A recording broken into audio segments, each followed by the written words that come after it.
लद्दाख में line of actual control के पास चीन और भारत की सेनाएं अपनी क्षमता लगातार बढ़ा रही हैं।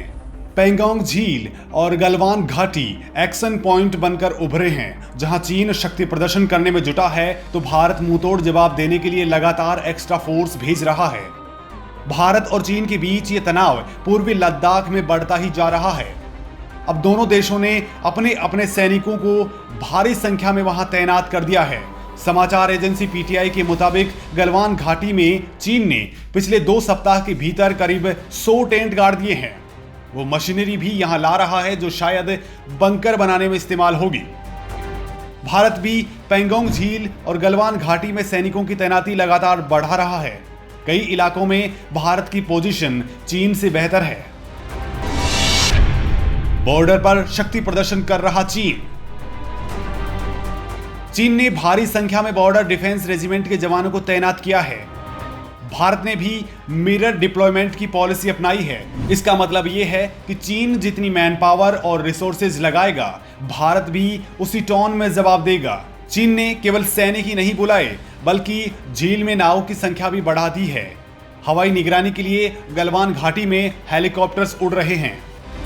चीन ने करीब 1300 सैनिक यहां पर तैनात किए हैं। भारत भी उसी हिसाब से सैनिकों की तैनाती कर रहा है। भारत ने लेह की इन्फेंट्री डिवीजन की कुछ यूनिट्स को आगे भेजा है और भी बटालियंस भी लद्दाख में मूव कराई जा रही हैं। कैसे बिगड़ते गए हालात। 5 मई को पूर्वी लद्दाख में करीब 250 चीनी सैनिक और भारतीय जवान आपस में भिड़ गए थे। इसमें दोनों ओर से 100 सैनिक घायल हुए। कुछ दिन बाद उत्तरी सिक्किम में फिर दोनों देशों के सैनिक भिड़े। इसके बाद से ही पूर्वी लद्दाख तनाव का सेंटर पॉइंट बन गया है। यहाँ के 2 पॉइंट्स पर दोनों का फोकस है, पेंगोंग लेक और गलवान घाटी। इस झील का उत्तरी किनारा हथेली जैसा है, जिसके 8 भाग हैं, जिसे आर्मी फिंगर्स कहते हैं। भारत कहता है कि LAC 8वीं फिंगर से शुरू होती है, जबकि चीन कहता है कि दूसरी से। चीन ने इस पॉइंट पर ब्लॉकिंग पॉइंट्स भी बनाए हैं। भारत चौथी फिंगर तक के हिस्से को कंट्रोल करता है। चीन ने 6 साल पहले चौथे हिस्से पर परमानेंट कंस्ट्रक्शन की कोशिश की थी, लेकिन भारत के कड़े विरोध के बाद उसे ढहा दिया गया। पिछले साल नवंबर में केंद्रीय रक्षा राज्य मंत्री श्रीपद नायक ने संसद में बताया था, साल 2016 में चीन की सेना ने 273 बार बॉर्डर पर आक्रामक रुख अपनाया। 2017 में यह आंकड़ा बढ़कर 426 हो गया और इसी साल डोकलाम विवाद हुआ था। 2018 में चीन ने 326 बार झड़प की है और 2019 का डेटा सरकार ने अभी रिलीज नहीं किया है। क्या भारत लॉन्च करेगा ऑपरेशन मेघदूत जैसा मिशन?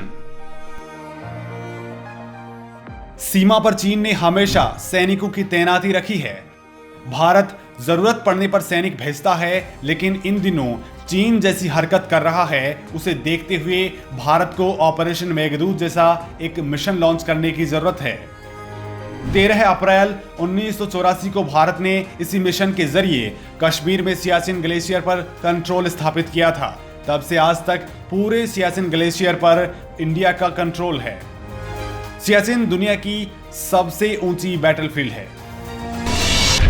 क्या है LAC विवाद? लाइन ऑफ एक्चुअल कंट्रोल की सीमाएं काफी विवादित रही हैं। भारत कहता है कि LAC 3488 किलोमीटर लंबी है, जबकि चीन इसे 2000 किलोमीटर लंबा ही मानता है। चीन अरुणाचल प्रदेश को भारत का हिस्सा नहीं मानता। लद्दाख और सिक्किम में LAC से लगे कई इलाकों पर चीन अपना अधिकार जताता है। दोनों सेनाएं LAC पर रेगुलर पेट्रोल करती हैं और कई बार सैनिकों में झड़प होती रही है। हालांकि 1962 के बाद से हालात इतने तनावपूर्ण नहीं हुए कि बात युद्ध तक पहुंच जाए।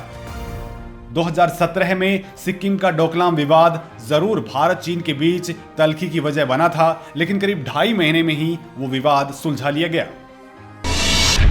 क्यों खास है पेंगोंग झील?